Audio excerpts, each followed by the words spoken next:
वंचित बहुजन आघाडीची जम्बो कार्यकारिणी जाहीर। तालुका अध्यक्षपदी रमेश नाईक, सचिवपदी साहेबराव भगत। वंचित बहुजन आघाडी जळगाव जामोद तालुक्याची जम्बो कार्यकारिणी जाहीर करण्यात आली असून या कार्यकारिणीमध्ये 44 पदाधिकाऱ्यांचा समावेश करण्यात आला। यामध्ये तालुका अध्यक्ष पदाची धुरा माजी लोकनियुक्त सरपंच रमेश नाईक यांच्यावर सोपवली असून तालुका महासचिवपदी श्रीकृष्ण गवई तर सचिवपदी साहेबराव भगत यांची नियुक्ती करण्यात आली आहे।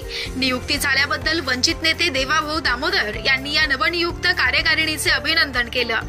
या जम्बो कार्यकारिणीमध्ये हरिभाऊ वाघमारे उपाध्यक्ष, दिलीप तायडे उपाध्यक्ष, सुभाष शिरसाट उपाध्यक्ष, मुकेश पवार उपाध्यक्ष, प्रमोद कोकाटे उपाध्यक्ष, गुणवंत मेटांगे उपाध्यक्ष, राजू तायडे उपाध्यक्ष, भागवत वाघ महासचिव, हसमत खान सचिव, महादेव बोदडे सचिव, परमेश्वर पाखरे संघटक, भीमराव हेलोडे सल्लागार, देवीदास निंबाळकर सल्लागार, भास्कर भगत सल्लागार, रवी जाधव सोशल मीडिया प्रमुख, लोकपाल भगत सर्कल प्रमुख, भीमराव वाघ सर्कल प्रमुख, प्रवीण तायडे कार्यालय सचिव, राहुल धंदाळे संघटक, संदीप घटे संघटक, बुद्धभूषण वाघोदे संघटक, मोतीराम हत्रू संघटक, सुरेश वाघोदे प्रसिद्धी प्रमुख यांच्यासह मनोहर तायडे, सुनील इंगळे, आनंदा गवई, दामाजी सकपाळ, विनोदी गुरुदेव, रणजित डोंगरदिवे, विनोद वानखडे, योगेश वाकोडे, अजहर खान, राहुल तायडे, प्रदीप वानखडे, अमोल पवार, मिलिंद आगरकर,